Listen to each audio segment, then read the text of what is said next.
안녕, 이재식국어 친구들. 오늘 만나볼 작품은 신석정시인의 꽃덤불이라는 작품이야. 아마 우리 친구들이 신석정시인은 처음 들어보는 작가이지 않을까? 굉장히 낯선 시이지만 오늘부터는 잘 기억을 해두길 바래. 그런데 아마 오늘 이 시를 해석하면서 선생님도 느꼈고 또 우리 친구들도 당연히 그렇겠지만 굉장히 좀 어려운 시였어. 특히나 시어의 상징성에 대한 해석이 매우 어려웠을 텐데, 그래서 오늘은 쌤이 시를 분석을 할 때 흔히 하는 두 가지의 접근 방법을 알려주고 이야기를 시작하려고 해. 자, 우리가 시를 해석할 때 우리 곧 배우겠지만 크게 내재적인 관점과 외재적인 관점으로 나누어서 보거든. 자, 요거 잠깐만 볼게. 자, 작품이 있을 때 이 작품 안에 있는 화자와 청자의 이야기 그 자체에만 주목해서 보는 게 내재적인 관점이야. 그러니까 이 시에 아무런 외부의 정보 없이 화자의 상황과 그리고 표현법만으로 시를 이해하는 방식이야. 사실 선생님은 이 시노트를 시작을 할 때 우리 친구들이 내재적인 관점으로 시를 이해할 수 있는 능력을 갖춘다면 목표를 달성할 수 있다고 생각을 했어. 그리고 사실 아직까지는 우리 친구들이 이 시를 여러분들이 직접 볼 때는 자세하게 완벽하게 이해하지 못한다고 하더라도 적어도 시에서의 화자와 상황과 그에 따른 정서 그리고 시어의 상징성에 대한 고민만 한다면 충분하다고 보거든. 하지만 우리가 입시의 과정에서 시를 배울 때는 내재적인 관점만으로는 사실 문제를 풀 수가 없어. 그렇기 때문에 자, 이 시의 작가가 누구이고 이 시를 썼을 때의 시대적인 상황 또는 시에서 드러나는 어떤 현실들이 어떠한 내용이고 또 그것이 독자에게 미치는 영향이 어떤 것인지 즉 외재적인 관점도 함께 살펴봐야 공부를 해야 우리가 입시에서 시에 대한 분석을 좀 더 정확하게 할 수 있다는 거지. 자, 일단 너무나 어려운 시였기 때문에 시에 대한 사전 정보 없이 우리가 시에 접근한다라고 했을 때 내용만으로 한번 맥락을 살펴보도록 할게. 자, 일단 이 시를 보면은 화자가 직접적으로 제시가 되어 있진 않고 화자가 독백의 형식으로 이야기가 전개가 되고 있어. 시적인 상황도 매우 추상적이어서 시를 읽은 친구들은 어떤 상황인지를 가늠하기 어려웠을 거야. 자, 그래서 일단 추상적이긴 하지만 일단 첫 행을 한번 살펴보도록 하자. 태양을 의논하는 거룩한 이야기는 항상 태양을 등진 곳에서만 비롯하였다라고 시작을 하고 있어. 자, 그리고 여기에서는 연이 좀 구분이 안 되어 있지만 이 부분이 첫 번째 연이야. 자, 그래서 태양을 의논하는 거룩한 이야기가 태양을 등진 곳이라고 했기 때문에 이 태양이라고 하는 것은 정확한 상징성은 모르겠지만 화자가 갈망하고 있는 대상이 되는 거고 이러한 갈망은 태양을 등진 곳에서만 이루어진다라고 하지. 당연히 그렇겠지. 태양을 등지고 있기 때문에 태양을 갈망하는 것이고 자, 이때 태양이라고 하는 것은 갈망하는 긍정적인 이미지라고 생각할 수 있어. 그리고 태양을 등진 곳은 부정적인 이미지라는 것도 확인할 수 있는 거지. 자, 그래서 일단은 이 시를 긍정적인 이미지와 부정적인 이미지로 다 체크를 해봤고 그 이미지를 중심으로 한번 시를 살펴보려고 해. 자, 계속해서 볼게. 달빛이 흡사 비 오듯 쏟아지는 밤에도 우리는 헐어진 성터를 헤매이면서 언제 참으로 그 언제 우리 하늘에 오롯한 태양을 모시겠느냐고 가슴을 쥐어뜯으며 이야기하며 가슴을 쥐어뜯지 않았느냐. 자, 우리 이 부분을 보니까 자, 이 부분이 이연에 해당하는 내용인데 달빛이 흡사 비가 오듯 쏟아지는 밤이라고 했어. 그러니까 태양을 갈망하고 있는 이 현재는 밤이라고 하는 거야. 그렇기 때문에 부정적인 이미지로 볼 수 있고 헐어진 성터를 헤매고 있다라고 했기 때문에 이 역시도 부정적인 상황을 이야기하는 거야.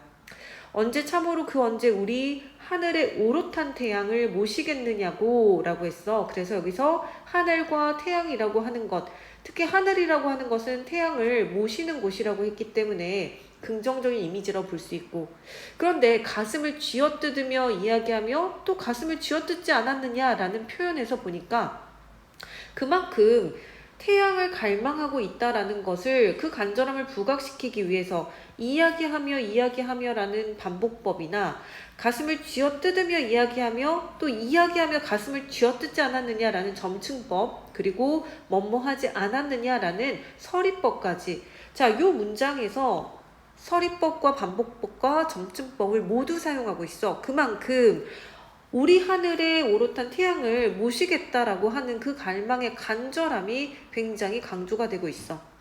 자, 그러는 동안에 자, 영영 잃어버린 법, 멀리 떠나버린 법, 몸을 팔아버린 법, 마음을 팔아버린 벗이 있다라고 했어.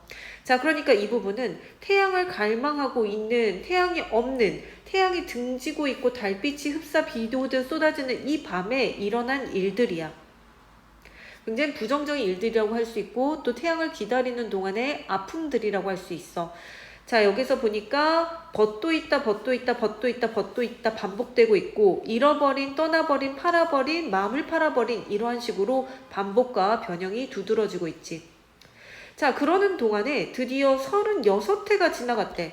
자, 36회라는 숫자를 통해서 혹시 너네들 느낌이 오니? 자, 어쨌든 작품 내용의 내부의 내용을 중심으로 좀 마무리를 해보면 다시 우러러보는 이 하늘에 그 겨울밤이 아직도 차거니라고 했어. 그러니까 아직까지도 겨울밤의 상태인 거야. 아직까지도 부정적인 상황인 거지. 그런데 마지막에 보니까 오는 봄에는 분수처럼 쏟아지는 태양을 안고 그 언덕 꽃덤불에 아늑히 안겨보리라 라고 했어. 그러니까 다시 우러러보는 이 하늘은 태양을 보기 위한 시선의 이동이고 그러나 여전히 밤이야. 태양이 아닌 무엇이 있다라고 했어? 겨울밤 달이 있다라고 했지. 달이 아직도 차다는 것. 자, 그런데 분수처럼 쏟아지는 태양과 꽃덤불이라고 하는 것은 시적 화자가 갈망하는 대상인데 안겨보리라 라고 하는 것을 통해서 갈망이 이루어지리라는 소망이고 믿음이라는 것을 확인할 수 있어. 자, 여기까지는 선생님은 너네가 이 시를 봤을 때 굉장히 막연했겠지만 이 시 자체만을 보고 우리가 최대한 해석을 한다면 즉 긍정적인 이미지와 부정적인 이미지로만 본다면 어떻게 이해할 수 있을지를 가지고 설명을 했어. 자, 그러면 이제 시인과 시대적인 상황을 반영해서 한번 해석을 해볼게. 우리 친구들이 기억하고 있는 시 중에 청포도, 지난번에 절정이라는 시를 다뤘던 이육사 시인의 작품이었는데 청포도가 일제강점기에 쓰여진 작품을 고려한다면 손님은 뭐라고 한다? 거의 너네 기계처럼 나오지? 조국 광복이라고 했어. 이 시에서의 시대적인 배경도 일제강점기 이후라고 본다면 여기에서 갈망하고 있는 태양은 뭘까? 바로 조국 광복이야. 자, 그러면 시가 쓰인 배경을 중심으로 이제 한번 작품을 본격적으로 살펴보도록 할게. 시가 쓰인 것은 실제로는 광복 직후야.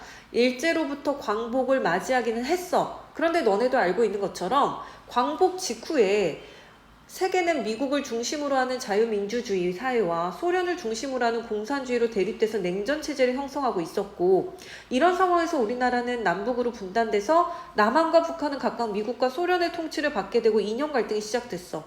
자, 이러한 시대적인 배경을 반영을 해서 한번 시를 살펴볼게.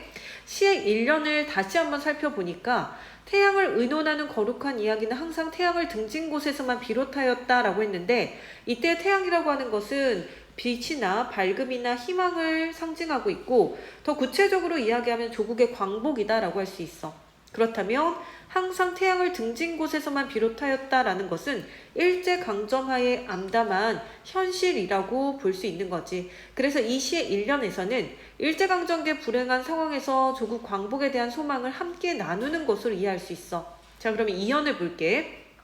달빛이 흡사 비오듯 쏟아지는 밤에도 자, 일제강점하야 우리는 헐어진 성터를 헤맸다. 헐어진 성터라고 하는 것은 일본에 의해서 국권을 상실한 우리 조국을 상징하고 있고 언제 참으로 그 언제 우리 하늘에 오롯한 태양을 모시겠느냐고 요거는 완전한 광복을 이야기하고 주권을 회복한 것을 의미해. 조국의 광복과 더불어서 오롯한 태양이라고 하는 것은 우리의 주인된 권리인 주권의 회복이다라고 이해할 수 있는 거지. 가슴을 쥐어뜯으며 이야기하며 가슴을 쥐어뜯지 않았느냐? 아까 얘기했던 것처럼 반복법과 점층법과 서리법을 사용해서 결국 하고자 하는 이야기는 뭐다? 독립의 이루어지기를 바라는 염원이다 라고 이야기를 하고 있어. 자, 그래서 이연에서는 일제의 지배를 받은 암울한 현실 상황에서 빼앗긴 조국의 모습을 보여주면서 조국에 대한 광복을 실현하고 싶다라는 소망을 간절하게 드러내고 있어. 자, 이제 3년을 보면은 일제강점하의 비극적인 현실이라고 이해할 수 있는데 그러는 동안에 잃어버린 벗은 죽은 이들이고 그러는 동안에 멀리 떠나버린 벗은 조국을 떠나 타국을 떠도는 사람들이고 그러는 동안 몸을 팔아버린 벗은 변절한 사람들. 여기서 이제 몸을 팔아버렸다라고 하는 것은 결국은 어떤 그 일본의 우리가 친일적 행위를 하는 그러한 사람들 있잖아. 변절한 사람들이라고 할 수 있고 그러는 동안에 마음을 팔아버린 벗은 사상적인 측면에서 전향한 사람들이다라고 이해할 수 있는 거야. 그러니까 민주주의 사회라는 사상과는 반대되는 개념이라고 이해할 수도 있는 거지. 자, 그러는 동안에 드디어 36해가 지나갔다. 즉 일제강점기 1910년부터 45년까지의 36년이 지나갔다. 즉 일제식민지 36년 만에 광복을 맞이했다라고 할 수 있어. 그래서 3년까지의 내용은 일제강점하의 비극적인 현실을 이렇게 다양한 벗에 대한 설명으로 무엇을 잃어버렸는지를 보여주고 있는 거지. 그래서 조국의 독립을 염원하던 사람들의 죽음과 유랑과 그리고 변절과 전향 이러한 것들 통해서 비판과 안타까움을 동시에 드러낸다라고 할 수 있어. 자, 이제 마지막 사연을 보면 자, 그러는 동안에서 이제 다시 우러러보는 이라고 과거에서 현재로 오고 있어. 다시 우러러보는 이 하늘, 여기에서 하늘은 광복을 맞이한 조국이야.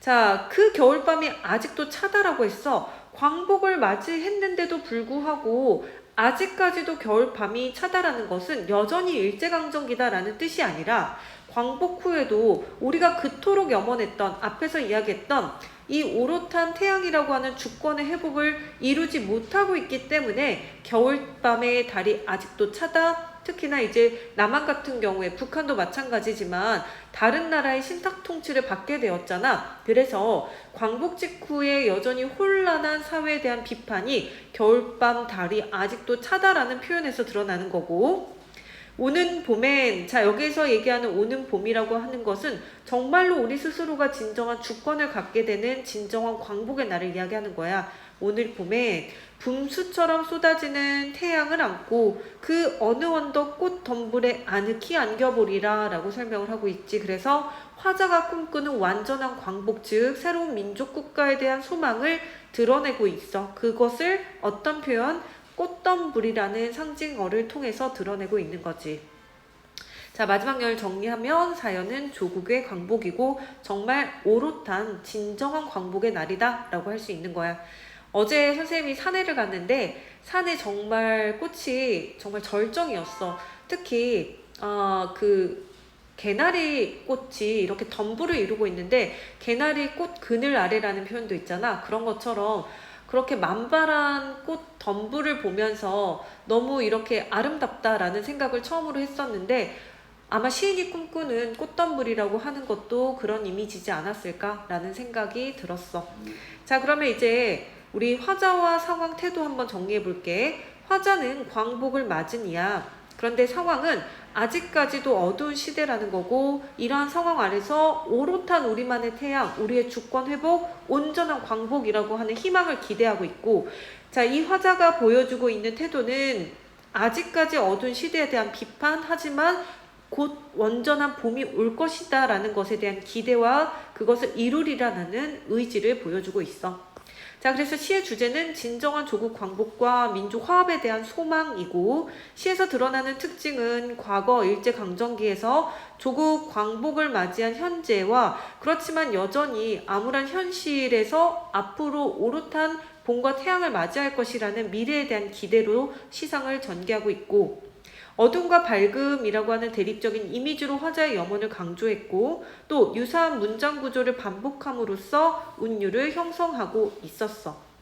자, 여기까지 우리 신석정의 꽃덤불이라는 시 정리해봤고 조금 어려운 시였지만 조금은 너네들에게도 이해의 시간이 되었기를 바라고 앞으로 고등학교 가면 이 시를 더 많이 보게 될 텐데 그때 너네에게 굉장히 익숙하고 친근한 시였으면 좋겠어. 자, 여기까지 할게.